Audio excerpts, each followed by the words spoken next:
Hola, ¿qué tal? ¿Cómo les va? Bienvenidos a el episodio número 4 de Espacios Reducidos, que como siempre vamos a estar haciendo un resumen de lo más interesante que nos dejó el fin de semana en cuanto a las principales ligas del mundo. Y como siempre comparto con Noriel. ¿Qué tal, Noriel? ¿Cómo te va?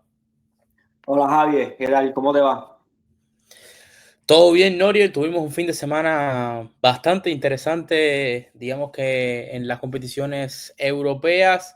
Tuvimos un derby de Italia, un derby en Inglaterra y algunos que otros resultados interesantes que nos fueron dejando y que vamos a estar debatiendo hoy. Y además que estamos a pocas horas de que comience el mejor torneo de clubes del mundo, quizás el mejor torneo en cuanto a calidad que se puede ver en el mundo, considerándolo todo, que es la UEFA Champions League. Pero bueno, vamos a comenzar, Noriel, con lo que estuvo sucediendo en Italia, en Turín, con la victoria espectacular prácticamente en el último minuto de la Juventus de Turín sobre el Inter, en un partido repleto de goles, 4-3, repleto de alternativa para los dos equipos y que finalmente la Juve volvió a ganarle al Inter. Ya llevan varios partidos el Inter que no puede derrotar a la Juve, incluso el año pasado también fueron dos resultados, sobre todo hubo un 4-4 y ahora un 4-3 que se termina quedando la Juve. ¿Qué te pareció el partido? ¿Qué te pareció la propuesta de los dos equipos, de Igor Tudor por parte de la Juve y de Christian Kiu por el Inter de Milán? Sí, Javier, yo creo que también fue un partido que si lo podemos catalogar también como un poco un partido repleto también de errores, ¿no?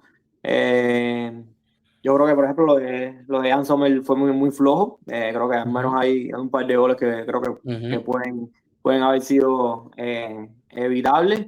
Y luego que yo creo que ninguno de los dos fue capaz de imponerse en cuanto a lo que es el trabajo sin balón y en cuanto a lo defensivo como tal, ¿no? No solo por el tema de que al final se terminaron marcando 7 goles, sino porque, como te decía, yo creo que fueron goles que fueron más bien consecuencias de algo y no tanto casualidades como tal, ¿no? Por ejemplo, a grandes rasgos, hablarlo del el doblete de Çalhanoğlu, que fueron dos goles con un sello algo similar, una Juventus que se hundía muchísimo y desprotegía muchísimo la frontal.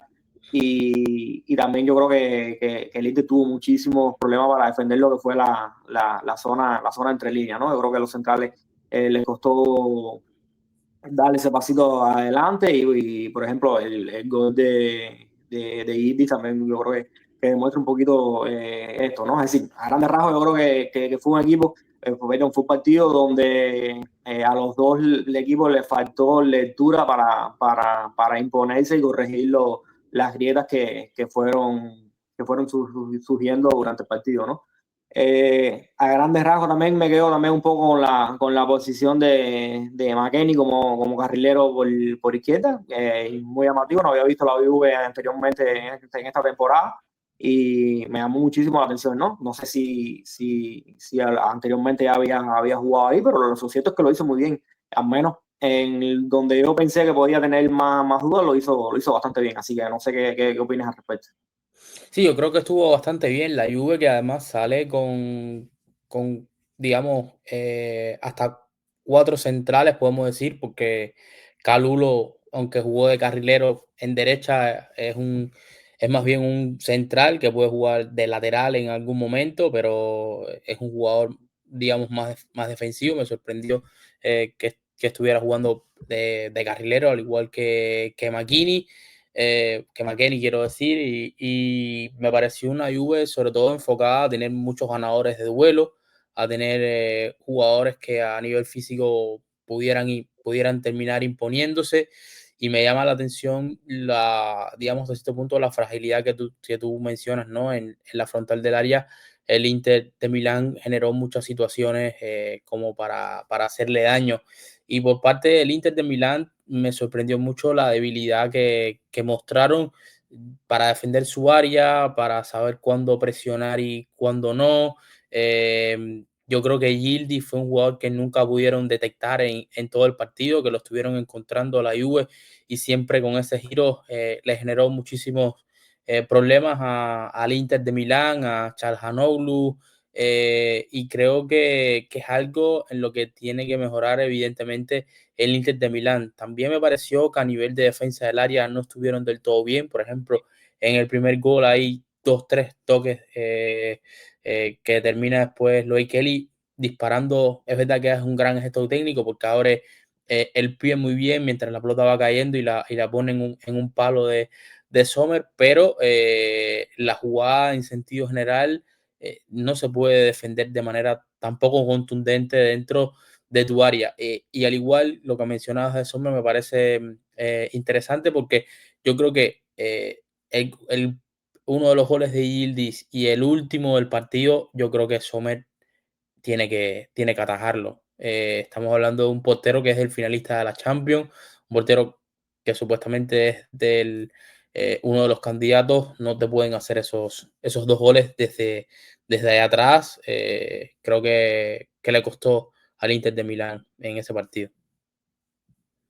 Sí, no, sin duda, Javi. Y yo creo que le ha venido costando este cambio de entrenador, este cambio de ciclo como tal al Inter en general, ¿no? Y quizás la parte curiosa es que yo creo que Kibu lo está haciendo muy bien en cuanto a lo que es tratar de mantener la misma En idea continuidad, claro. que venía con se Con me fue el Insight, nombre, con con Inzaghi, Insight. ¿verdad? Porque me parece que Inzaghi tenía este equipo, al menos en cuanto a lo colectivo, llevado casi que a su máxima expresión, ¿no? Yo creo que es un Inter de Milán finalista de dos Champions, pero que no explico, no se me ocurre explicar sus éxitos de no ser por Inzaghi y lo que es los patrones colectivos como tal que tenía este equipo, ¿no? Yo creo que obviamente tiene calidad individual, tiene individualidades de muchísimo nivel, pero yo creo que lo que marcaba el techo de este equipo, lo que elevó tantísimo el techo de este equipo, era lo colectivo, ¿no? Un equipo riquísimo a analizar en cuanto a lo táctico, en cuanto a su capacidad de salir bajo presiones, en cuanto a su capacidad también de salir en transición. Recordemos las semifinales contra el Barça que le hizo muchísimos años, contra el Bayern en cuartos de final de la temporada pasada también. Es decir, un equipo muy rico tácticamente y que yo creo que el ex defensor rumano está intentando mantener lo que fueron las bases del equipo, ¿no? Incluso en la primera jornada, al no estar Çalhanoğlu, quizás el matiz que más cambió en esos inicios fue la utilización de Varela como pivote, pero una vez volvió el turco, ya creo que volvió a las bases. Creo que a mí me gustó muchísimo el partido de Mkhitaryan, un jugador que me sigue gustando muchísimo a pesar de su edad. Yo creo que tiene una capacidad también para cumplirte en distintas zonas del campo y hacerlo muy bien y además todavía con piernas para hacer esos recorridos que tanto demanda una liga como la italiana como tal, ¿no? Una liga de más alto nivel europeo. Me gustó mucho tu partido, pero bueno, a grandes rasgos yo creo que es un equipo que tiene bastantes similitudes con lo que fue las temporadas anteriores, ¿no? Lo que pasa es que la dinámica no está siendo buena. Al final, por más que quiera mantener la misma esencia como tal, yo creo que al final hay algo que siempre termina cambiando. Y yo creo que hay algo también que el jugador necesita ese mensaje un poco nuevo, ¿no? Quizás para activar o reactivar ciertas cosas que quizás el Inter haya ido perdiendo, ¿no? Porque yo creo que al final de la temporada pasada ya fue un poco complicado, se le termina escapando una Serie A que podían haberla ganado perfectamente. La final de la Champions contra el PSG fue durísima. Luego el Mundial de Clubes también fue complicado y quizás el equipo no tanto en cuanto a patrones de juego, patrones colectivos de juego, que ahí me parece que estaban en lo más alto con Inzaghi, pero quizás en cuanto a mensaje, en cuanto a encarar lo que se viene con otra energía, con otro nivel de mentalidad, quizás necesita un poco remover eso, un poco el árbol, como quien dice, para que las cosas nuevas quizás logren reactivar esa mentalidad un poco, ¿no? Yo vi un Inter, como te decía, con más o menos los mismos patrones colectivos que la temporada pasada, pero con unos problemas competitivos que me parecieron muy evidentes, ¿no? Lo que tú mencionas de la fragilidad del Sommer, yo creo que al final el empate de Kevin Durant para el 3-3 viene de un balón parado, creo que está muy mal defendido también. Al final Ujú. la jugada de Luis Kelly también me parece que está más defendida. También faltó muchísima lectura, como te decía, para leer lo que es en zona entre líneas. Y la Juve, ahí me pareció que hay que hacer una cosa muy interesante, ¿no? Porque era un equipo que metía muy poquita gente entre líneas, prácticamente nadie, porque tenía sus atacantes por momentos bien abiertos, Gigi muy abierto por izquierda, pero una vez la circulación como que le hacían un poco lenta en esos primeros pases, empezaban a aparecer en esa zona entre líneas y ahí fue donde se les hizo indetectable para el Inter, ¿no? Pero bueno, como te decía, al final muchísimos problemas que no fueron capaces de resolver durante el partido, pero no sé hasta qué punto lo del Inter sea más un tema mental de que necesita ese electroshock, esa reactivación, que es un tema futbolístico como tal. Sí, también hay que hablar, por ejemplo, con un jugador que al final termina siendo un buen partido, sobre todo a nivel ofensivo, porque termina marcando goles como es Charles Hanoglu, pero que es un jugador que a priori se iba a ir en este verano y hay que ver también mentalmente cómo está. Además de que han pasado los años, Charles Hanolo está jugando de pivote, yo creo que ha sido una muy buena evolución para él, pero que con el pasar de los años quizás a nivel atlético también va mermando un poco su capacidad y eso también se lo va a hacer resintiendo en línea. Y si uno mira digamos que esa zona central de pivote y central del medio es Francesco Acerbi y Charles Hanoglu, que me parecen que han sido dos de los grandes puntales de la era Inzaghi, a la hora de sacar el balón, a la hora de la contundencia, sobre todo de Acerbi a nivel defensivo y ser el líder de esa línea y de Calhanoglu como el organizador, como el hombre que hasta cierto punto maneja los tiempos del partido, pero que a nivel defensivo yo creo que quizás al Inter le está faltando un poco de energía, ¿no? Le está faltando un poco de vigor y no sé cómo lo va a poder recuperar Christian Kiu con los jugadores que tiene actualmente en la plantilla, ¿no? Me parece que al final de la temporada pasada le llegó eso, ¿no? Esa falta de capacidad atlética y de energía, como tú decías, se le va a la Serie A y yo creo que en ese tramo final los únicos dos partidos competitivos realmente que tiene son los dos contra el Barça y así todo el Barça le hace 6 o 7 goles en esa eliminatoria, creo que son 6 y después, bueno, lo que va a ser la final de la Champions, yo creo que en el Mundial de Clubes también se le notó bastante. No sé cómo van a ser capaces de reactivarse para ser un equipo fiable a nivel defensivo, porque en este inicio también de liga están recibiendo varios goles. El Udinese le hizo un par de ellos, ahora la Juve le hace 4. O sea, me parece que la evolución del Inter va a pasar mucho por cómo se acomodan defensivamente y cómo vuelven a ser un equipo incómodo para hacerle goles, porque ahora mismo es una sangría y no sé si tiene que ver con falta de energía, no sé si tiene que ver con capacidad, con estar en sintonía mentalmente o si tiene que ver algo también con cómo está trabajando Christian Q ese aspecto del Inter de Milán, porque ahora mismo eh, hace aguas a nivel defensivo el conjunto de Milán. Y por su parte, la Juve de Turín yo creo que ha comenzado bastante bien la temporada. Noriel ganando partidos, haciendo goles, con un Gildi muy inspirado y creo que esta segunda temporada de Igor Tudor puede llegar a ser interesante. Ya en el tramo final del año pasado, Tudor yo creo que le saca muy buenos resultados a la Juve, incluso lo termina metiendo en Champions. El Mundial de Clubes a mí no me desagradó para nada, más allá de que después termina perdiendo con el Real Madrid, pero creo que dejó buenas sensaciones y teniendo en cuenta la plantilla que tiene, que tampoco es que sea extraordinaria ni nada por el estilo, creo que le da para competir en Serie A, no sé si para ganar el título, pero creo que puede ser un año de evolución y un año que acerca a la Juve a volver a intentar ganar el Scudetto italiano. Sí, Javi, yo creo que al final también yo creo que cayendo también en lo mental, un equipo que algo está haciendo competitivo, ¿no?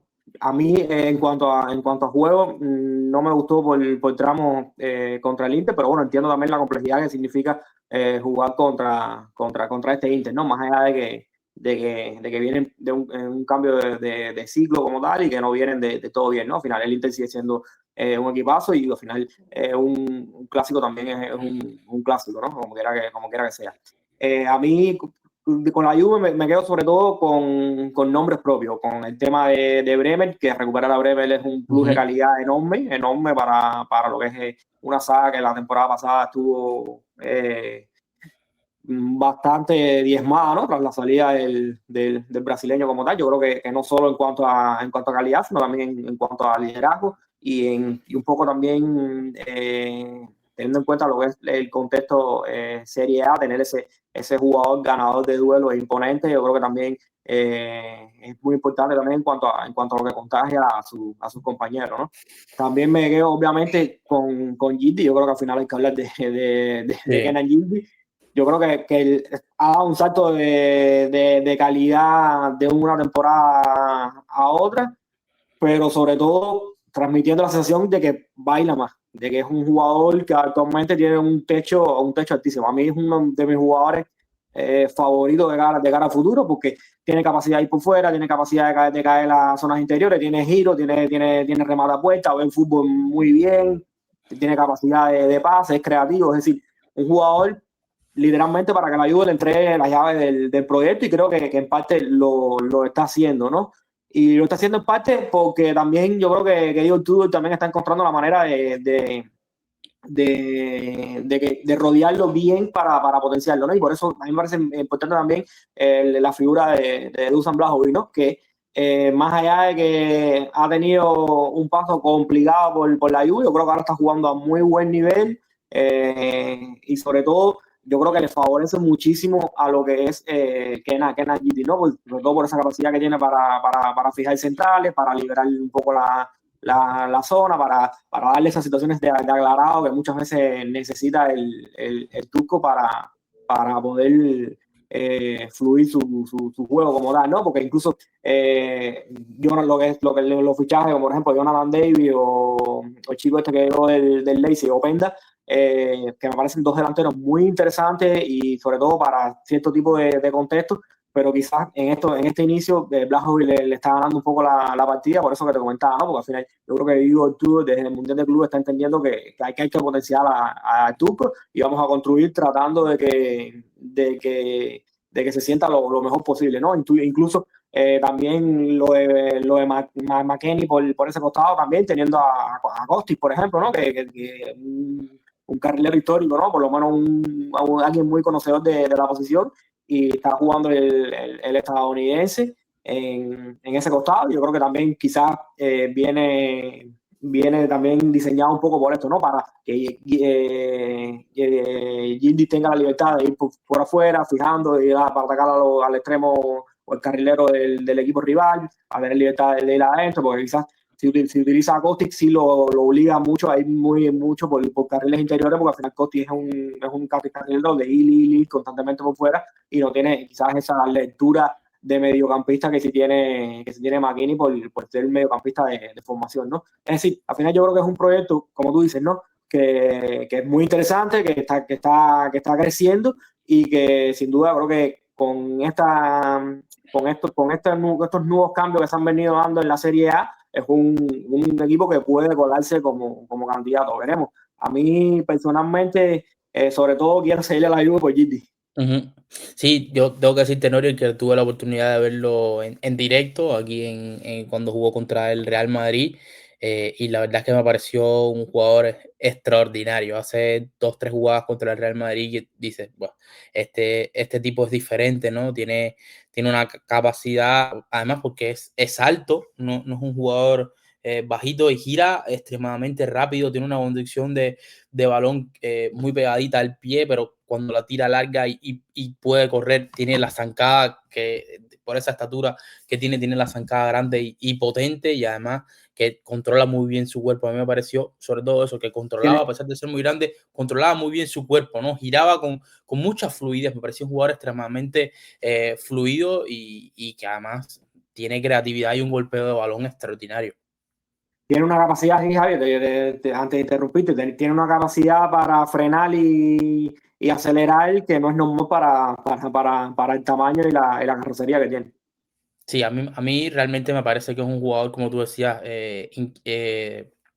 para construir sobre él. Incluso en este mercado de fichajes, yo pensé que a lo mejor algún que otro equipo interesante podía, Premier, incluso el Bayern, en algún momento pensé que también podía pensar en él si no se le termina de cerrar ninguno de los extremos, porque hay que recordar que Yildiz viene precisamente del Bayern, o sea, va a la Juve, él es canterano, no sé si cumple con todas las normas para ser canterano, pero bueno, viene de Alemania y llega a la Juve. A mí me parece realmente un jugador para tener en cuenta y un futbolista que puede llegar a ser una de las grandes, ya lo es, pero me parece que todavía más puede llegar a ser una de las grandes referencias dentro de la Serie A y bueno, vamos a ver, ojalá y pueda hacerlo bien. Te repito, de los jugadores que he podido ver en vivo, que tampoco son muchos, pero de los que he podido ver en vivo, uno de los futbolistas que más me ha impresionado, realmente me dejó una sensación de superioridad. Estamos hablando del Real Madrid, o sea, no estamos hablando de cualquier otro equipo, ¿no? O sea, en la cancha estaba Vinicius, estaba Valverde, Mbappé entró en el segundo tiempo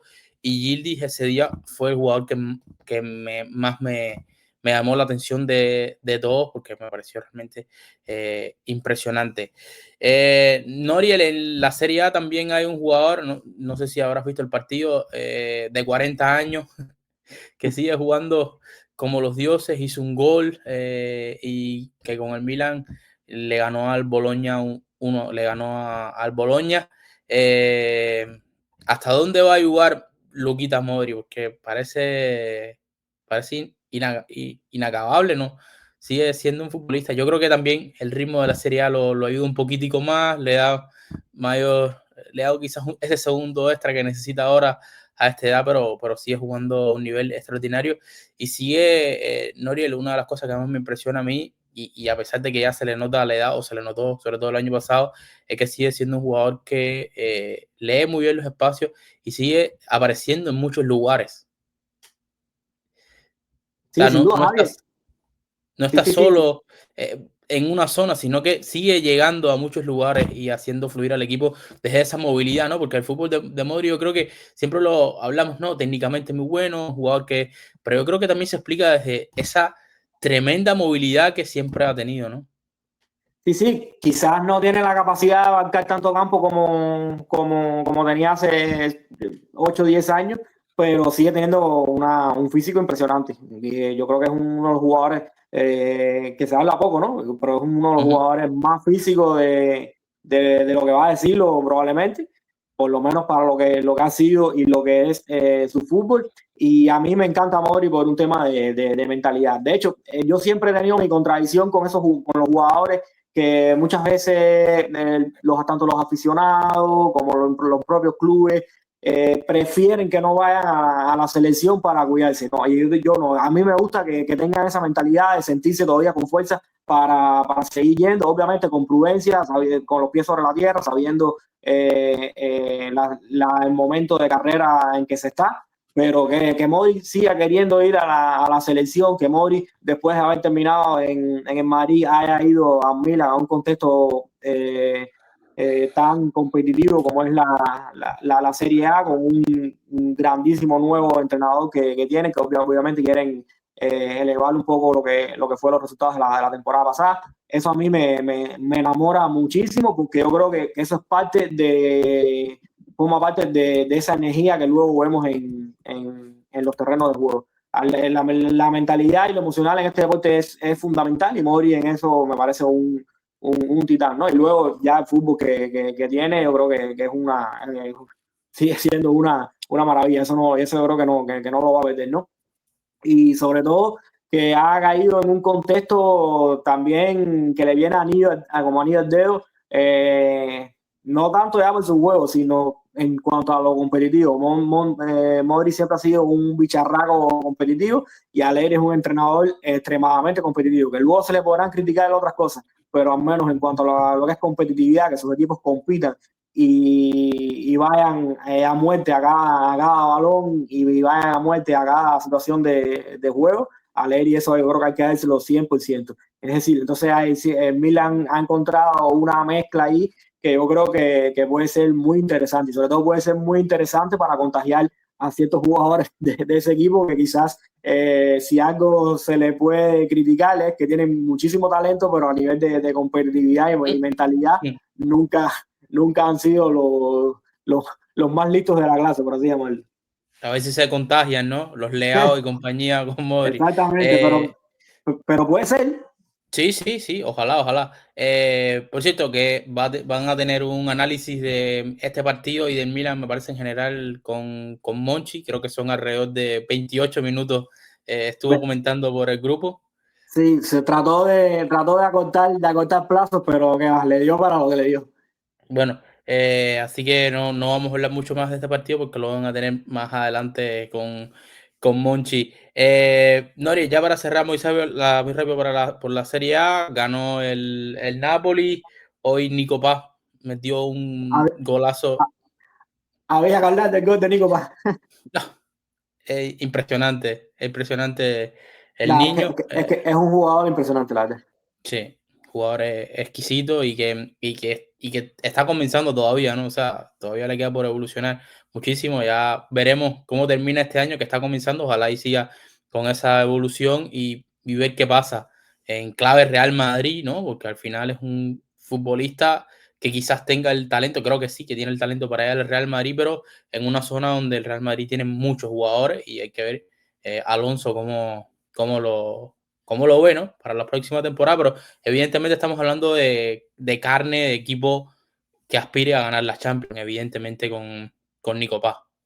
No, y Javi, yo creo que también quizás ahí puede haber mucho también de un poco de decisión de club incluso, ¿no? Porque Claro. yo creo que Alonso es un grandísimo entrenador y si lo ve dos, tres veces, yo creo que se va a enamorar de él al momento, ¿no? Así que si por él fuera, yo creo que sí se lo llevaría, ¿no? Pero bueno, yo creo que cae un muy buen contexto con Fabria, que también me parece que está haciendo las cosas muy bien y sobre todo siendo un entrenador práctico a la hora de mirar lo que es el rendimiento y cómo él enfoca el trabajo de su jugador, ¿no? Yo creo que es un entrenador que facilita mucho potenciar el talento y a Nico Paz lo está elevando, me parece que a unos niveles muy, muy altos, ¿no? Bueno, Nori, te propongo pasar rápidamente hacia Premier League, donde el domingo hubo un derby de Manchester, un derby al cual llegaban los dos equipos con más dudas que certeza. Si bien el Manchester United había ganado en la última jornada, pero le ganó al Burnley en el último minuto con un penal evitable por parte de los Claret, mientras que el Manchester City venía de dos derrotas consecutivas frente a Tottenham y frente al Brighton, y además siendo inferiores en el cómputo global de los dos partidos. Llegamos al Etihad y el City no solo es que gana, es que saca del terreno de juego al Manchester United. Y evidentemente aquí podemos hablar de una mejoría del Manchester City, pero es que lo del Manchester United ya no es un problema de que juegue bien o no, es que es un equipo que no compite y se vio en este partido. Y yo creo, Noriel, no sé qué te parece, que evidentemente hay un tema de club, evidentemente hay un tema mental grande, pero también hay un tema de que Amorín no está logrando hacer que este equipo vaya adelante. Las estadísticas que tiene el técnico portugués, podíamos el año pasado hasta cierto punto justificarlas, porque estaba avanzando en la Europa League, porque cogió un equipo a mitad de temporada, pero lo que está haciendo en este inicio de año está siendo bastante negativo y sobre todo, Noriel, que me parece que está siendo un entrenador que no está teniendo cintura. Y no hablo de cambiar sistemas y de pasar a jugar con línea de cuatro, o jugar con dos delanteros, o jugar con tres mediocampistas. No estoy hablando de patrones de juego, de lo que quiere buscar en los partidos, de cómo la idea que él tiene de juego trasladarla al terreno, ¿no? Y me parece que no le estaba funcionando y el equipo ahora mismo no es fuerte en nada. Si uno mira los goles que ha hecho el United, salvo frente al Burnley, creo que dos de ellos, todos son a balón parados, autogoles, penales, o sea, que es un equipo que no genera tantas situaciones de goles. Y a nivel defensivo es un equipo que le convierten con bastante, digamos, facilidad, por decirlo de alguna manera, y que además es sometido en todos los partidos, en tramos importantes. Contra el City es lógico, contra el Arsenal también puede llegar a ser lógico, aunque no creo que hayan jugado del todo mal frente a los Gunners, pero es que Fulham y el equipo del Burnley, hay momentos donde termina sometiendo de una manera bastante importante al Manchester United.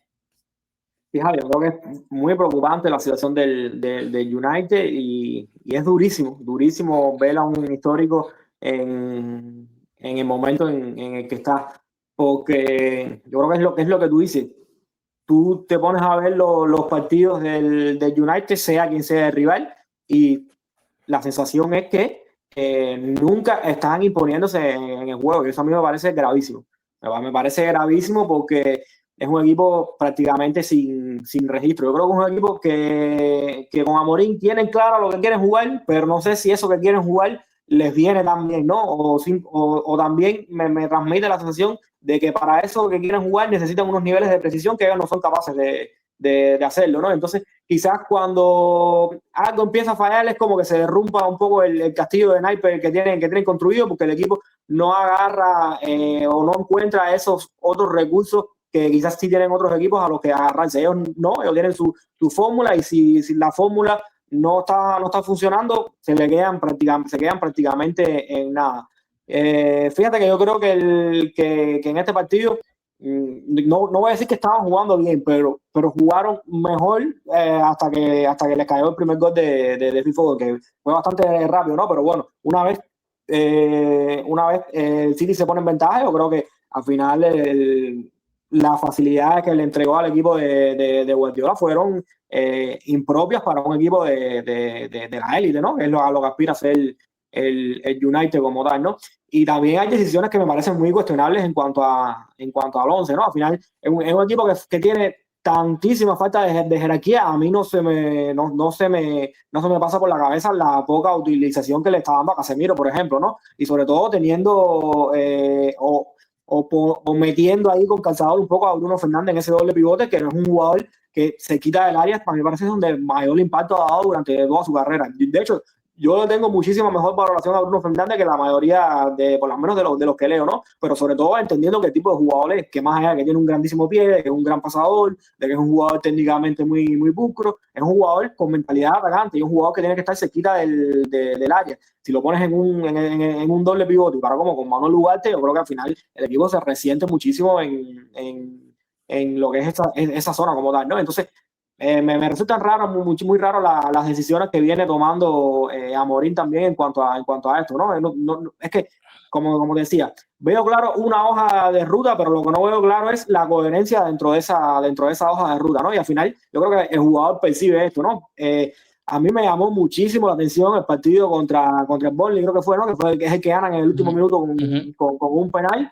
Y más allá bueno, de que había obviamente había cosas que celebrar porque estabas ganando un partido como tal en el minuto 90. A mí, honestamente, me pareció una imagen tristísima ver a los jugadores y al equipo como tal, como festejaba esa victoria contra un Burnley después de haber jugado tan mal y de la manera que se dio la victoria como tal, ¿no? Es decir, obviamente entiendo la euforia del momento, pero yo creo que es un equipo completamente confundido y que se están dando situaciones que United no puede sostener. No sé hasta qué punto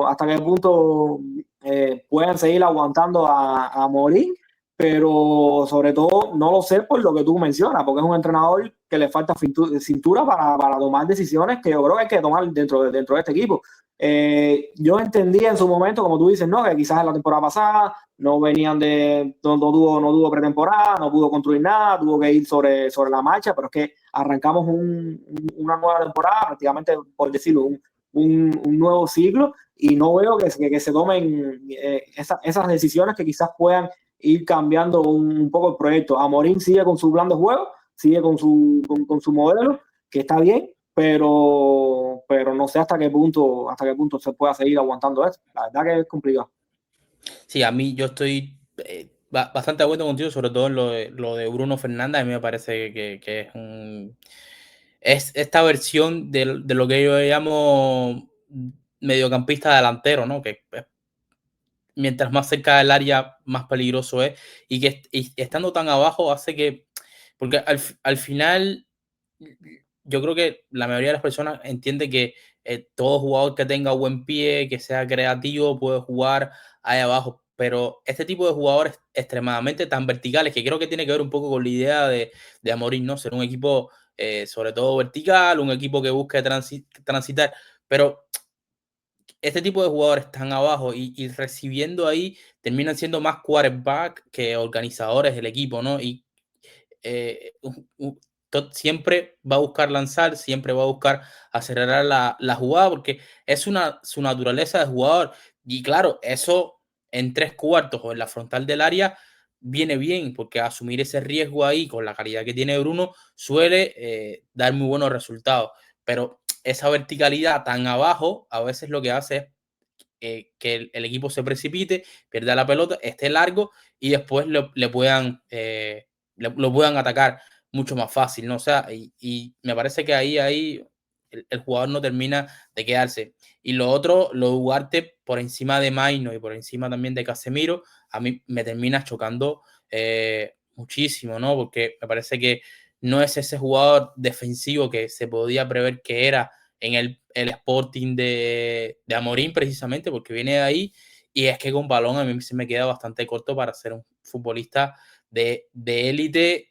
Evidentemente, si tiene espacio y tiene tiempo, sí te lo va a hacer, pero ante presiones y eso me parece que es un jugador bastante limitado. Y lo otro, Noriel, es que en este partido, de lo que tú decías, después del primer gol, es que el Manchester City pudo jugar entre líneas como no lo ha podido hacer en toda la temporada. O sea, Foden, O'Reilly, Doku cuando vino a recibir por dentro, porque la jugada del primer gol es Doku recibiendo dentro, un jugador que tiene regate, tiene habilidad, es rápido, pero que adentro a mí no me parece que tenga la capacidad para repetir ese tipo de jugadas tan constantemente si no tiene mucho espacio. Bernardo Silva, o sea, todo el que jugó en la espalda de Reinder, en la espalda de Bruno y de Ugarte, encontró una pradera, incluso a Haaland yo no lo recordaba un partido tan fino en los apoyos desde, no sé, el Arsenal, no sé si recordarás el 4-1 al Arsenal, yo no lo recordaba un partido tan cómodo y tan fino a Haaland desde hace muchísimo tiempo y es que tenía todo el tiempo y el espacio del mundo para jugar de cara y después ir a buscar la profundidad y ahí evidentemente el noruego te va a liquidar como lo hizo en el partido. Sí, no, sin duda, Javier. Si yo se lo comentaba a Monchi también un poco, ¿no? Y a mí me gustó mucho el partido de Manchester City. Yo creo que hay muchísimas cosas positivas para destacar, pero luego te queda la interrogante de que, y es durísima, esa es la parte, ¿Fue el City o el United? es la parte durísima, que es lo mismo que pasó como por ejemplo con el Wolverhampton, que en la primera jornada el City dio un muy buen nivel, luego contra Tottenham y Brighton le costó un poquito más tener esa continuidad y ahora te queda la duda un poco de si el United lo podemos meter en ese mismo saco que el Wolverhampton. Y ahí es donde me parece que es la parte dura de este asunto, ¿no? Que estamos el United comparándolo con uno de los peores equipos de la Premier, porque yo creo que el Wolverhampton en estos momentos, más allá de que lleva varios años manteniendo la categoría, yo creo que en esta temporada, al menos a nivel de plantilla, yo creo que está en una situación complicada. Pero bueno, como te decía, vamos a ver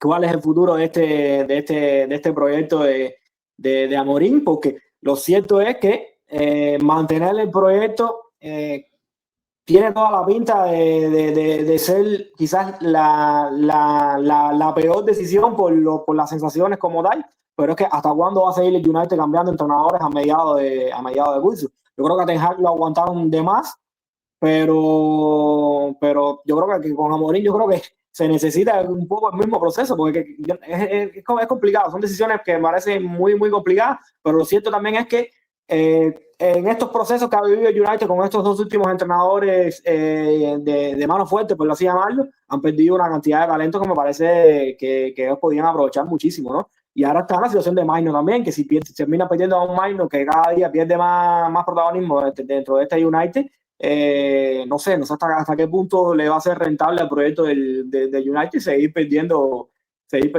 talento, porque por ejemplo ves futbolistas, por citar uno, como el Anga, por ejemplo, en el Newcastle, que te parece un futbolista completamente válido para lo que es este United, pues el mismo caso de Rafford. Anthony quizás no lo menciono porque como quiera que sea tuvo su, sus problemas ahí dentro de ese equipo, pero es decir, al final hay muchísimos futbolistas talento que una vez Claro. sale del United, el propio este delantero que ahora fichó del Napoli, sale del Napoli y termina marcando ahora Onana, dicen que Onana, Onana hizo un gran partido exactamente, es decir, al no, final el propio Sancho, que quizás no estuvo tan bien en Chelsea, pero cuando fue a Dortmund, llevó al equipo hasta la final de la Champions, quizás siendo si no el mejor, uno de los mejores jugadores del Dortmund. O sea, es una maquinita de triturar buenos futbolistas.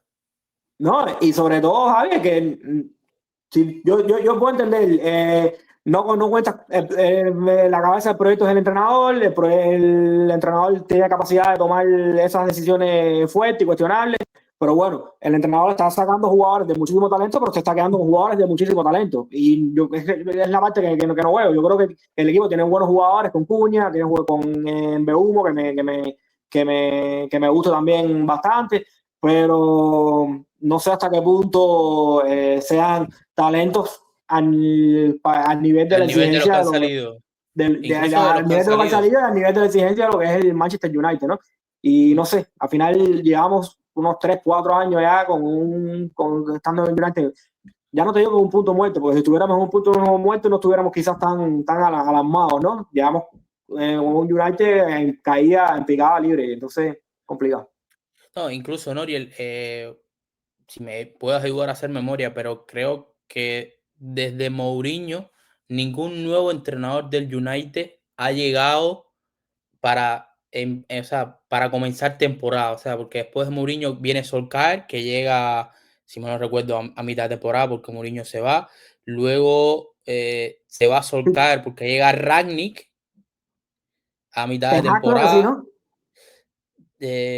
Bueno, Ten Hag sí llega, sí, ahí Sí, sí. tienes razón, ahí Ten Hag sí llega, pero luego de Ten Hag llega a Mourinho a mitad de temporada. O sea, también me parece que hay un poco de descontrol en cuanto, bueno, sí, Ten Hag ahí tenía, a mí se me olvidaba Ten Pero, Hag, pero pero es que, Javi, es que un poco lo que venimos hablando es que son decisiones difíciles, porque yo entiendo que el club quiera ser coherente, quiera mantener el proyecto tal y como lo diseñó, más allá de que lo haya diseñado mal. Entiendo que el club quiera ser coherente, pero ¿cómo mantienes a un entrenador con los sí, resultados que está teniendo y no solo con los resultados, con las sensaciones que está transmitiendo el equipo? Entonces, ya te digo, la coherencia está muy bien, pero luego la realidad te termina golpeando en la espalda y hay que tomar decisiones. el tema es también la coherencia que se tiene a nivel global del United, porque al final yo estoy de acuerdo contigo en que Amorim ahora mismo es más un problema que una solución, pero creo que también lo que está por encima de Amorim es más un problema que una solución, porque si uno mira lo que ha sucedido con el United, ya no voy a hablar de la época de Van Gaal, de Sir Alex Ferguson y todo lo que pasó. Si uno mira el United después de Mourinho hacia acá, yo creo que ha sido, bueno, a mí me parece que el mejor de todo fue Solskjaer.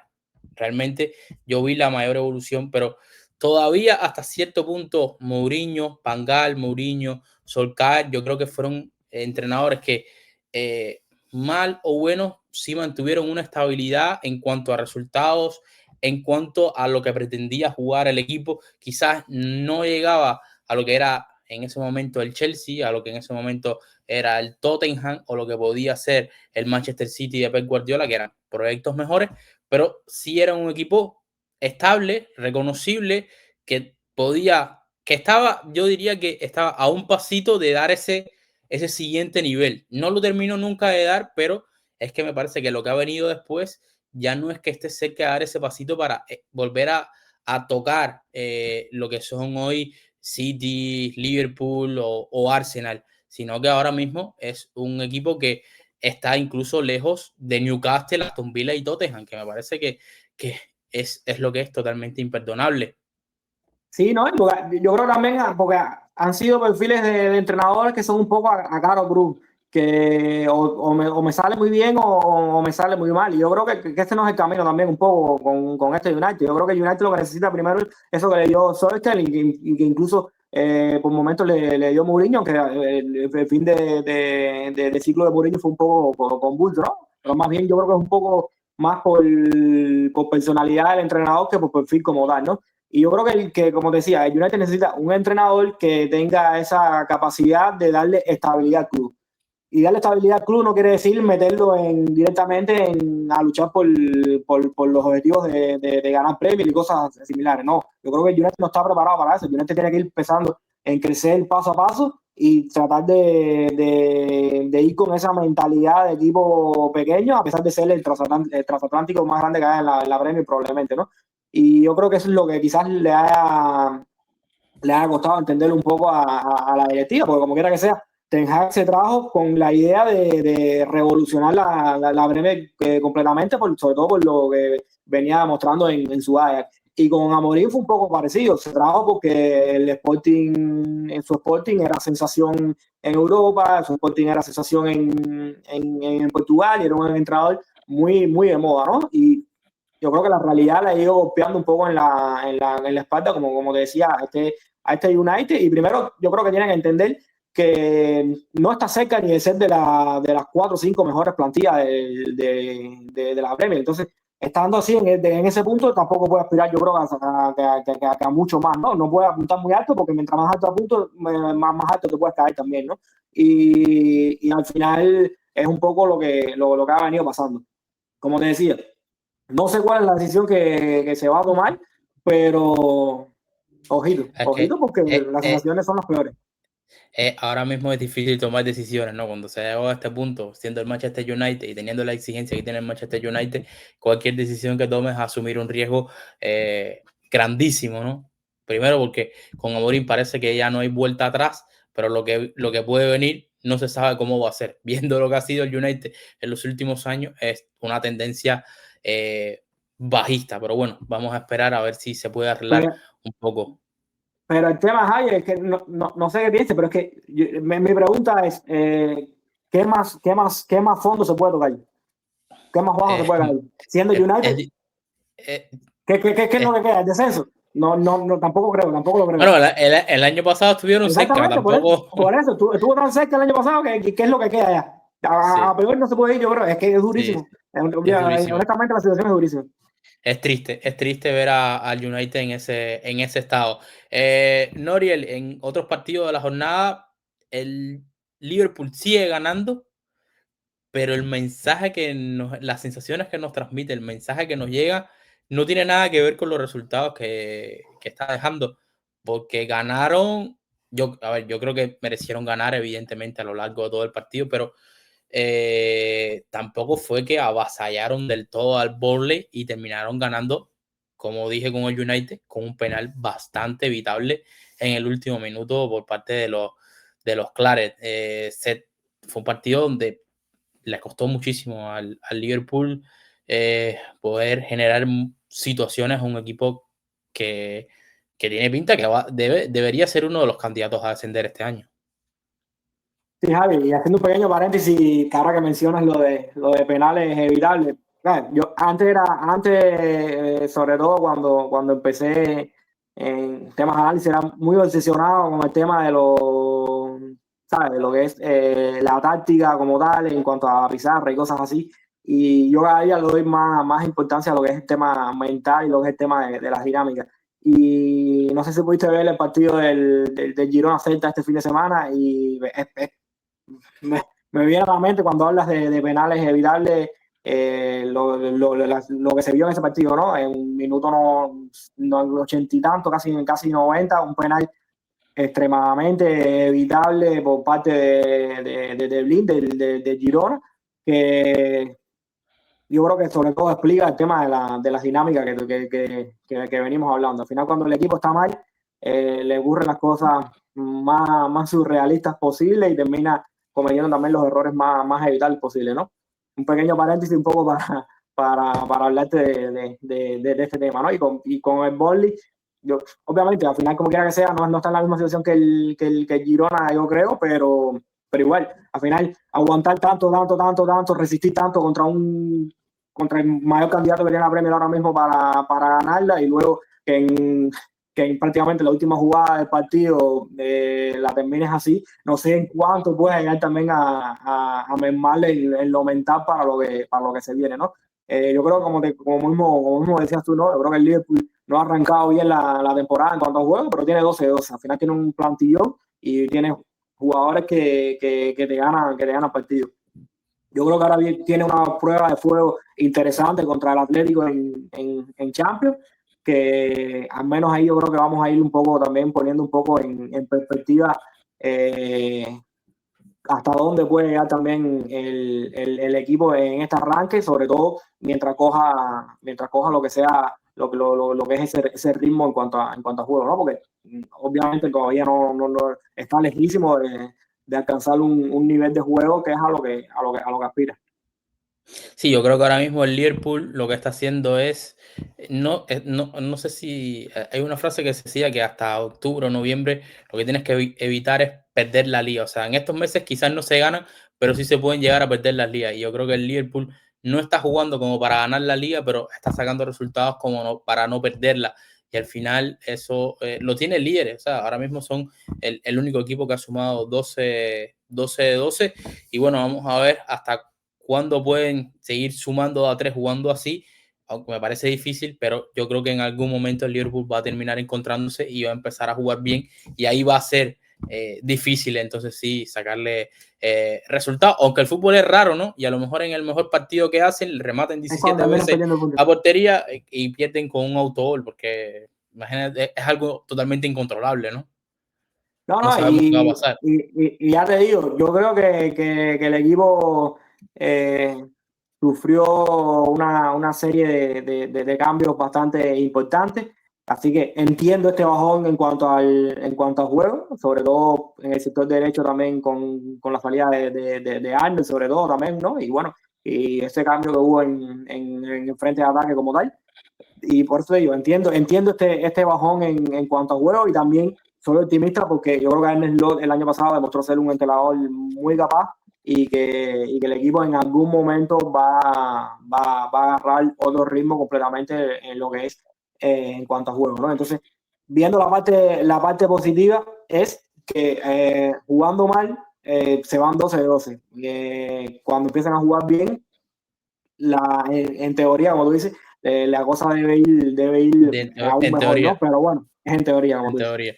Por cierto, el Arsenal goleó 3-0 al Nottingham Forest y más que evidentemente me parece un gran partido del Arsenal, 2 goles de Subimendi, que me parece que hizo también un muy buen partido.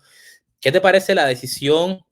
¿Crees que sea coherente del todo del Nottingham Forest de salir de Nuno, que evidentemente yo no creo que haya sido por un tema deportivo, y sí por un tema de relaciones personales entre el griego, que es el dueño de los Forest, del Forest, y Nuno, y traerse a Postecoglou? O sea, me parece que son dos entrenadores que están 180 grados de distancia, eh, y si bien yo creo que Postecoglou en el partido contra el Arsenal fue más Nuno que lo que es realmente él en su idea futbolística, pero cómo este cambio puede trastocar a una plantilla como la del Nottingham Forest, que además está construida, me parece, para Nuno y no tanto para Postecoglou. Va a pasar a ser un equipo que el año pasado tendría que buscar la estadística, pero probablemente sea de los equipos que tenga la línea defensiva más atrás, a jugar con una línea defensiva casi en el medio campo. O sea, Postecoglou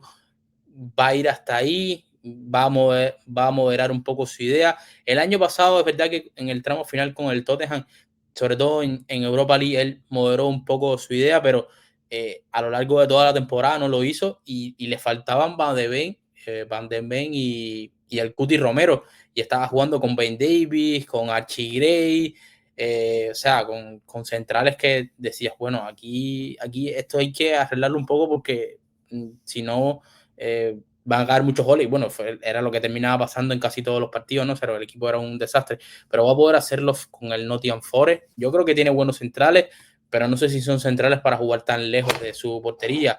Murillo, Milinkovic-Savic me parecen muy buenos centrales, pero no sé hasta qué punto para asumir la idea de Postecoglou.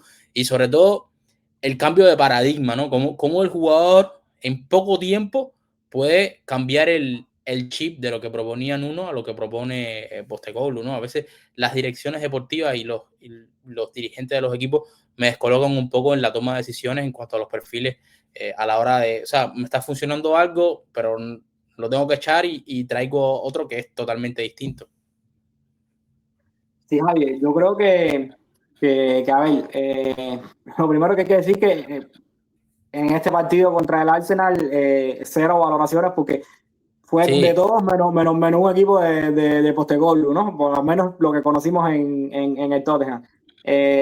Vamos a ver, yo sobre todo me quiero agarrar a esa línea central que tú mencionas y dijiste un nombre propio con Murilo, pero también a mí Elliot Anderson me gusta muchísimo y me gusta muchísimo Guy White. A mí es uno de mis futbolistas preferidos de la Premier y creo que dentro de lo que buscó quizás Postecoglou con Maddison en el Tottenham, que cuando no estuvo Maddison yo creo que el equipo de Postecoglou, el Tottenham se lo resintió muchísimo, incluso cuando no estuvo a buen nivel. Y yo creo que Guy White sí le puede dar muchísimo en esa posición media punta, enganche, lanzador, que tanto le gusta al entrenador del Tottenham, ¿no? Pero, como tú dices, ya si vamos a nivel un poquito más macro, más global en cuanto a la plantilla, es una plantilla diseñada para Nuno, ¿no? Y vamos a ver, yo entiendo que no va a tomar esas decisiones tan kamikazes, como por así llamarlas, que tomaba en el Tottenham, también por un tema de mentalidad. Yo creo que quizás la plantilla del Tottenham, cuando él llegó, necesitaba ese electrochoque, ese chute de adrenalina quizás para activarlo un poco, ¿no? Sobre todo que es una plantilla que con Conte tuvo sus dificultades, Conte le lanzó sus cuiditas a lo que es la mentalidad de la plantilla. Y yo creo que el inicio de Postecoglou en el Tottenham fue muy bueno. A mí me gustaba muchísimo ese sí, equipo a mí también. en lo que fue su inicio. Luego, es verdad que quizás apretó demasiado y llegó demasiado al extremo lo que fue un modelo de juego que se fue cayendo, una vez se fueron cayendo las piezas fundamentales que sostenían esta idea, ¿no?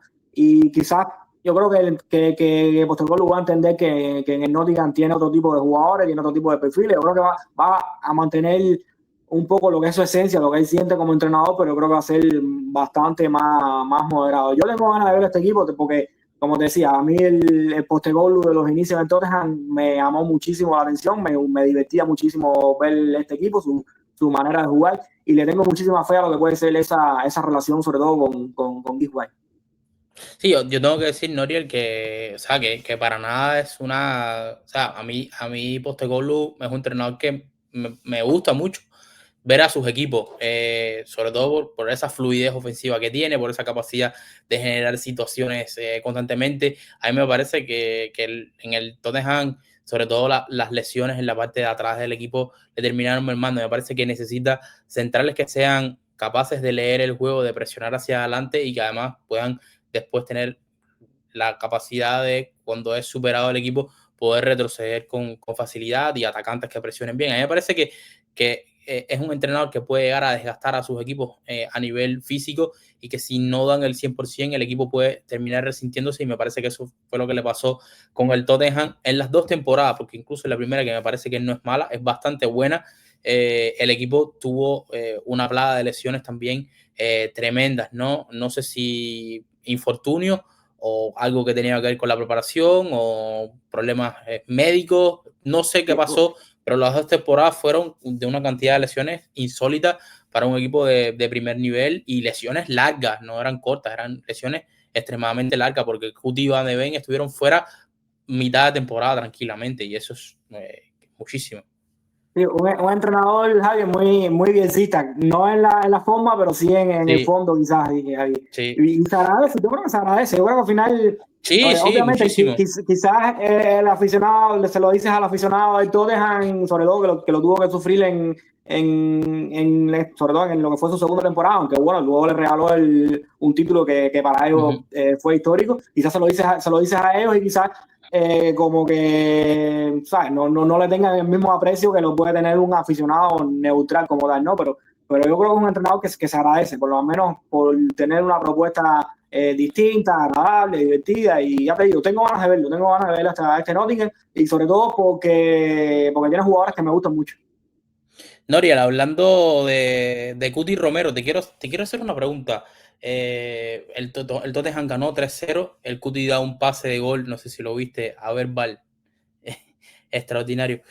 ¿Te parece que Cuti Romero puede estar un pelín infravalorado? O sea, cuando se mencionan los mejores centrales del mundo, se menciona a Van Dijk, se menciona a Saliba, pero en muchas ocasiones no se menciona al argentino. Evidentemente juega en el Tottenham, yo creo que eso baja un poquito el caché, pero ¿no te da la sensación de que es un central que puede estar entre los 4 o 5 mejores del mundo tranquilamente?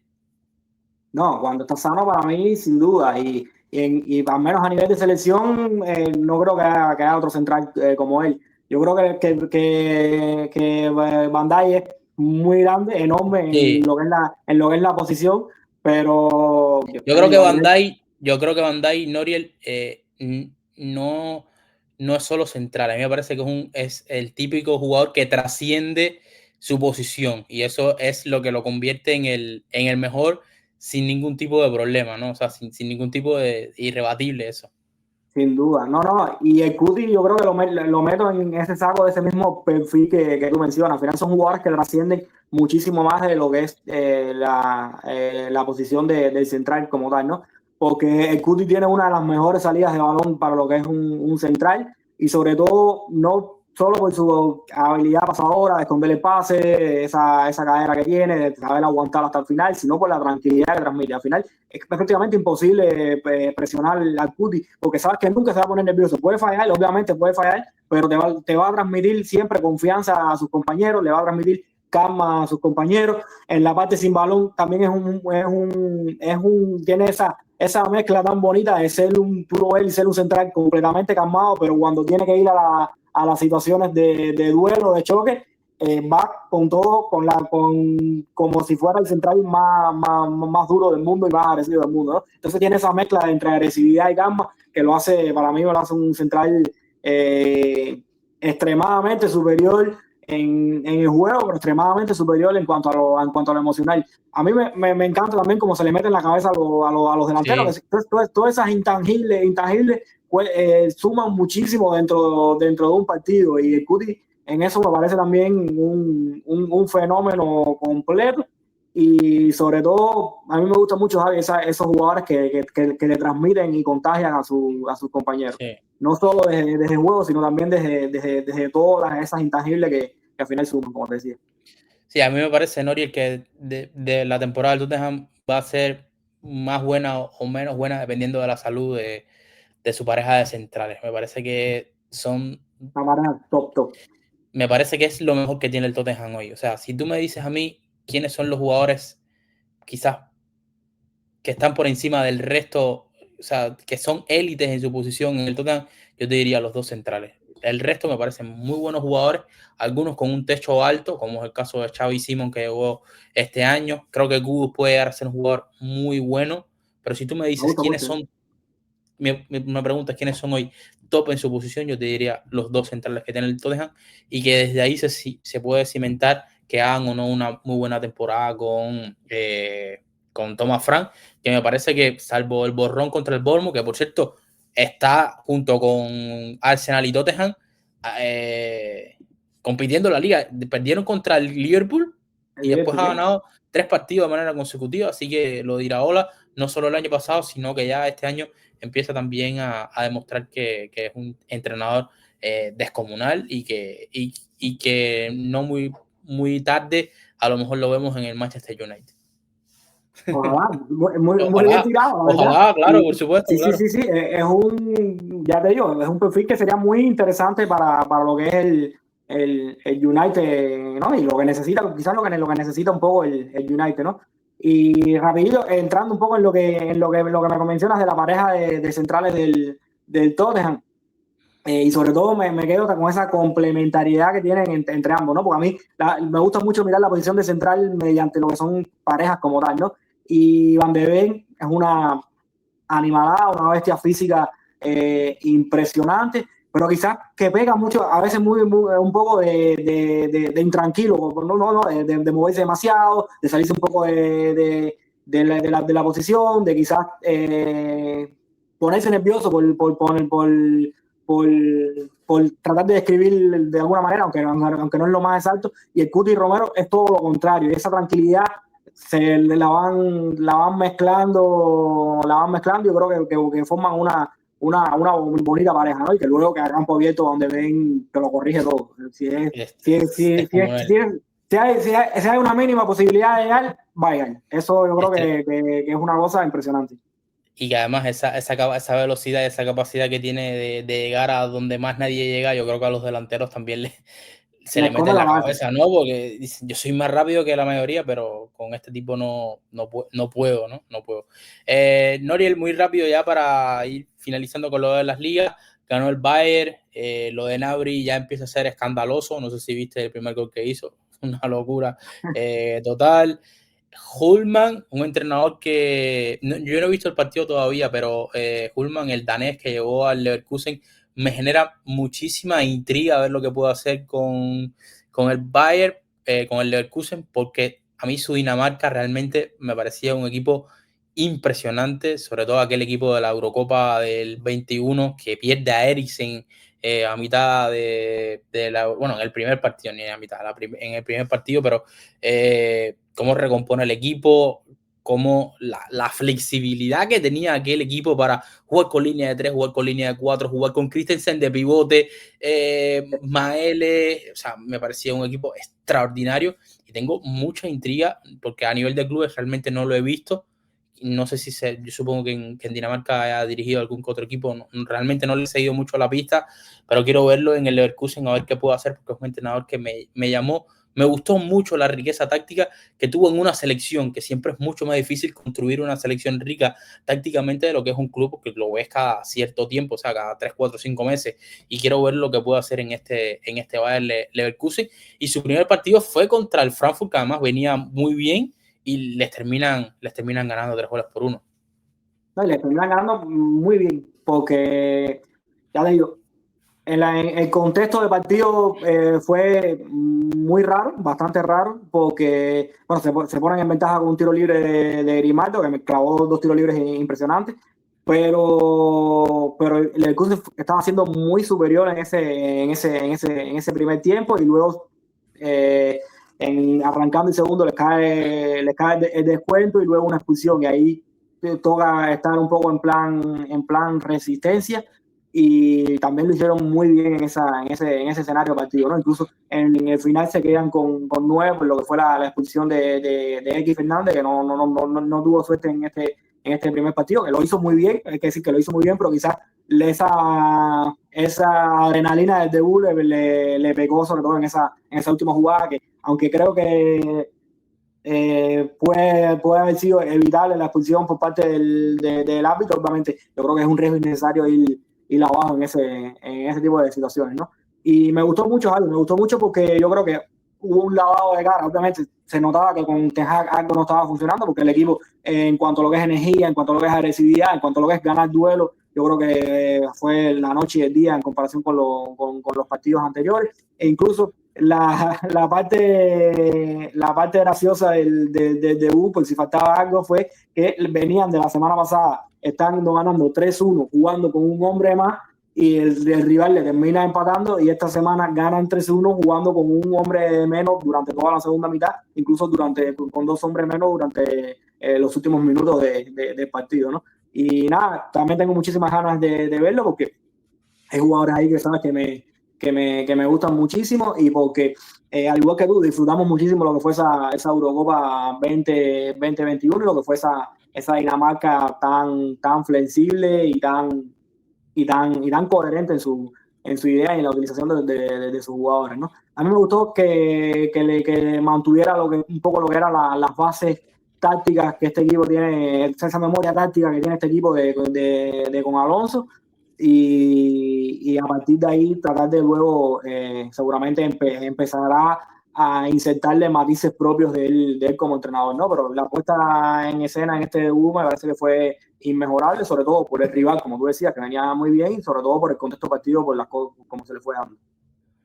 Y bueno, Nori, ya para ir cerrando, comienza la Champions y no vamos a hablar mucho sobre ello, porque más adelante esta semana seguramente sacaremos un episodio hablando de lo que pasó en esta primera jornada de la Champions. Recordarle, para el que no lo sepa, se va a jugar martes, miércoles y jueves. Esta primera fecha se va a jugar 3 días, ya después se va a jugar solo martes y miércoles. Pero bueno, previa de la Champions, Noriel, un top. Para ti, ¿quiénes son los candidatos a ganar esta edición de la Champions? Evidentemente, esto de aquí a mayo seguramente va a ser otra cosa, pero hay que aventurarse ahora y decir un top. Lo primero es que vamos, en un top 5 tenemos amigos en común del Liverpool, que a mí personalmente me van a matar porque no los voy a poner dentro del top 5, a pesar de No, los pesares. No lo voy a poner, me voy a arriesgar con otro equipo. En el top 5, ahí fíjate si me voy a arriesgar, tú sabes que soy un poco extraño para mis elecciones, me voy con el Manchester City. Me voy con el Manchester City. Literalmente porque no lo hablamos cuando hablamos de partido, pero literalmente porque fichado a Donnarumma. Y sabes que creo muchísimo en lo que te pueden dar los porteros en este tipo de competiciones. Y a mí Donnarumma actualmente me parece con diferencia el mejor portero del mundo.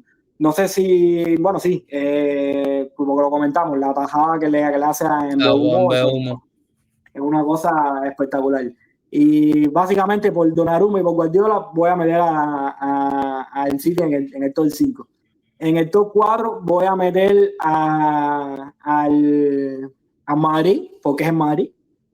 Obviamente es en Madrid, tienen un Mbappé que está en un nivel excepcional, y porque es su competición.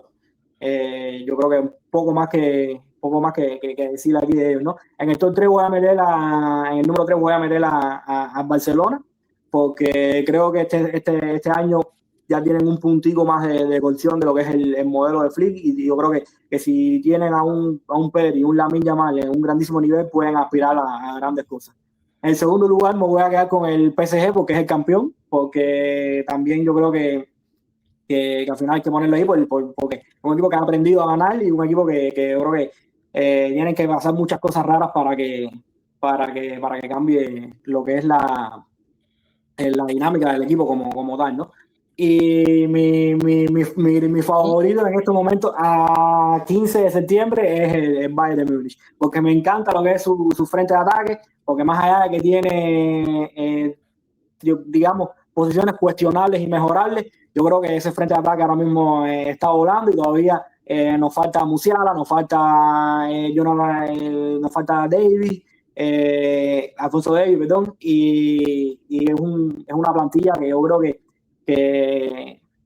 con Company ha dado un salto hacia adelante, y si la suerte la acompaña y no se le lesionan muchos jugadores clave, yo creo que en cuanto a 11 como tal, ha formado o va a formar un 11 muy bonito, y que yo creo que va a ser muy complicado de ganar. Bueno, yo voy a comenzar al revés que tú. O sea, yo voy a poner al Valle quinto. Yo estoy bastante de acuerdo en lo que tú dices, pero me parece que el fondo de armario del Bayern en este tipo le puede costar. Quiero ver lo del portero, y fíjate que estoy hablando de Manu Neuer, pero el año pasado me costó verlo, Sí. y creo que ahí quizás, evidentemente es Manu Neuer y puede dar ese nivel extraordinario que tuvo, pero ya el año pasado me parece que quitó más de lo que dio en la Champions. Entonces tengo muchas dudas alrededor de él, y te repito, a mí me parece que el fondo de armario del Bayern quizás le cuesta un poquito de trabajo. En la misma posición que tú voy a poner al Real Madrid, me parece que en el día, yo creo que este Madrid, al menos hoy, me parece mucho más fiable en el día a día que lo que puede ser en las grandes citas, aunque todavía no hemos testeado el Real Madrid en las grandes citas. Y por eso lo coloco todavía cuarto. Me parece que va a ser un equipo que el Liga va a hacer muchos puntos. Bueno, me parece que está siendo fiable contra equipos inferiores a él, pero quiero verlo en cómo puede afrontar y cómo quiero ver también a Alonso, ¿no? En el mano a mano. Me parece que con el Leverkusen lo hizo bien, pero ya la Champions es el siguiente nivel y siempre me gusta testear a los entrenadores en el mata-mata, ¿no? A veces no es lo mismo dirigir el Liga que dirigir en Champions a partidos de ida y vuelta. Hay una complejidad ahí, me parece que interesante. En tercero voy a poner al Liverpool. Yo creo mucho en este Liverpool. Yo creo que cuando Isaac y Pierce estén ya en dinámica de equipo bien, va a ser un rival muy, muy, muy difícil de batir. Segundo voy a poner al Paris Saint-Germain, que me parece el mejor equipo, pero todo lo repite el Real Madrid. Por eso no lo pongo como campeón. Así que Yo creo que lamentablemente... también apliqué esa lógica para ponerlo segundo. Claro, o sea, si el único que ha repetido es el Real Madrid y el Real Madrid ya sabemos cómo funciona a nivel de competir este tipo de torneo, lo normal es que no lo gane el Paris Saint-Germain, aún siendo el mejor, porque uno mira muchos equipos que han sido el mejor al año siguiente y por X o Y razón, el Barça de Guardiola, el Bayern de Flick, el City de Guardiola, incluso el Liverpool de Klopp. Recuerden que ganan el 19 y en el 20 quizás era mejor equipo que en el 19 y aparece el Atlético de Madrid y bueno, también Adrián San Miguel y termina siendo eliminado en Anfield. O sea, por eso digo, ¿no? Javi, y que mencionas a PSG también, yo creo que el tema de Donnarumma también, más allá que Chevalier Claro, es un también. grandísimo arquero, yo creo que el peso de Donnarumma el año pasado en la Champions Claro. fue fundamental. Y primero voy a poner al Barça. Yo creo que ya el año pasado estuvieron muy cerquita, que les faltó un pelín de madurez para poder eliminar al Inter de Milán. Me parece que es un proyecto que sigue creciendo. Mi única duda está a nivel defensivo, pero creo que este año puede ser el año, ya me parece que el año pasado estuvieron muy cerca y creo que este año pueden estar todavía más cerca. Sí, o sea, si fuera por calidad de equipo yo te diría Paris Saint-Germain, pero como no puede ganar dos veces un mismo equipo, yo voy a colocar primero al Barça y bueno, ver lo que pasa a lo largo de lo que queda de temporada, ¿no? Al final esto, a lo mejor el Barça se va en octavos de final y termina ganando el Arsenal, que por cierto ninguno de los dos lo mencionamos, pero me parece que en el mata-mata también puede ser un equipo Claro, incomodísimo. hay muchísimos equipos que, como tú dices, incomodísimos. El Arsenal dudé en meterlo, obviamente el Liverpool, que me van a matar por no ponerlo en este top 5, pero es que yo creo que hay bastantes propuestas interesantes como tal, y que también siempre vemos alguna que otra sorpresa, que no Sí, son tan sorpresas, pero que sí se terminan metiendo, los italianos, que siempre hay alguno que termina avanzando. Pues el Dortmund este año no lo veo, la verdad que no veo el Dortmund este año dando esa sorpresa, pero nada, es una Champions que me parece muy, muy interesante. Tengo muchísimas ganas de ver el PSV y Chelsea, por ejemplo, para testear a mi favorito contra un rival que me parece más duro en esos partidos puntuales que quizás en lo que pueda hacer el día a día. Yo creo que el Chelsea sí. es otro equipo también que quizás pueda llegar a ser esa sorpresa. Y nada, muchísimas ganas, la verdad, de que empiece la Champions y bueno, y de debatirla aquí contigo. Bueno, así mismo vamos a estar debatiéndolo. Todavía no sabemos exactamente qué día vamos a grabar, pero seguramente vamos a grabar entre jueves y viernes sobre lo que suceda a la Champions, lo que hayamos podido ver, porque ahora son, no sé, 7.000 millones de partidos en 3 días, así que evidentemente por una cuestión de tiempo material no vamos a poder ver todo lo que quisiéramos, pero bueno, vamos a intentar ahí ver lo máximo posible y sobre todo a los máximos favoritos, ¿no? Para poder analizar lo que está pasando, los mejores partidos, que hay varios que están muy interesantes y bueno, ver un poco Y cómo va la primera jornada. un poco antes de terminar, a modo de curiosidad, porque no sé tu opinión, ¿te gusta el nuevo formato? Eh, Sí, a mí me gusta el nuevo A formato, mí me para qué gusta, te a voy a mí me engañar. gusta muchísimo también. A mí me gusta el Yo nuevo creo que formato. al menos lo que es esta fase de liguilla, por así llamarlo, yo creo que ganamos en cuanto a la calidad de partidos. Obviamente hay otros que son infumables, pero creo que vamos a ver una cantidad de partidos Sí, que... y creo, Noriel, que también las justificaciones para aquellos que no les gusta el formato, que además al final es un gusto también, ¿no? Cada cual tiene el suyo Sí, propio, claro. pero esa justificación de que no todos tienen la misma suerte y no todos tienen los mismos rivales y tal, es cierto, pero es que en el otro formato también pasaba. Al final te podía tocar un grupo como ha pasado en otras ocasiones, Madrid, City, Dortmund, Napoli. Eso es un grupo de la muerte, pero a todas luces se van a quedar dos equipos que pueden estar en cuartos de final tranquilamente. Y te puede tocar un grupo donde sea City, Karabakh, Copenhague y un equipo medio bueno, pero Marsella. No sé, me estoy inventando, ¿no? Pero y en este sí, es verdad que hay algunos que le toca más difícil que otros, igual que lo del año pasado, que tocara, no sé, City, Madrid en 16 de final. Eso no fue culpa de los que terminaron entre los 8 primeros.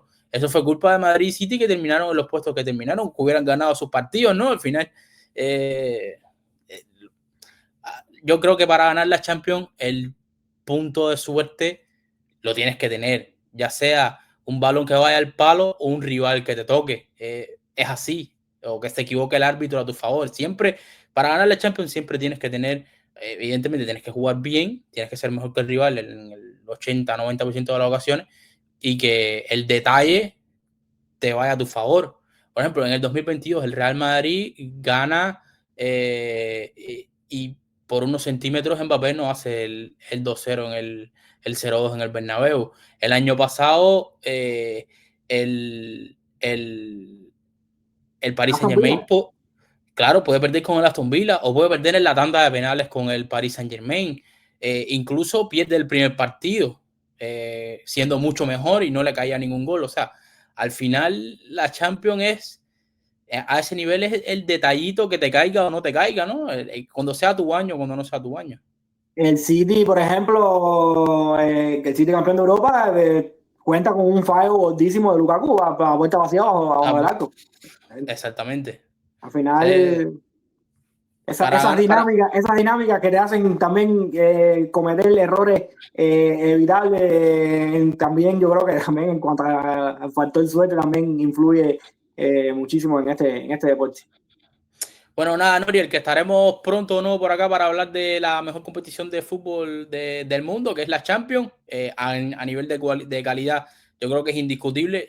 Evidentemente, la más grande es el Mundial, pero no tiene la calidad que tiene la Champions. Porque los clubes siempre son mejores que las selecciones, o sea, por raras excepciones. Y además que trabajan todos los días juntos, así que suelen ser mejores equipos. Así que bueno, vamos a ver lo que pasa este año con la Champions y qué emociones nos deja, ¿no? Porque al final siempre la Champions a nivel táctico es espectacular, pero yo creo que lo que marca la diferencia es lo emocional, ¿no? Esas noches mágicas, como decía Tapia, que tú no sabes nunca cómo va a terminar los partidos y la eliminatoria. Así que nada, Noriel, nos vemos pronto por acá y seguimos hablando de fútbol en espacio reducido. Chao. Bueno.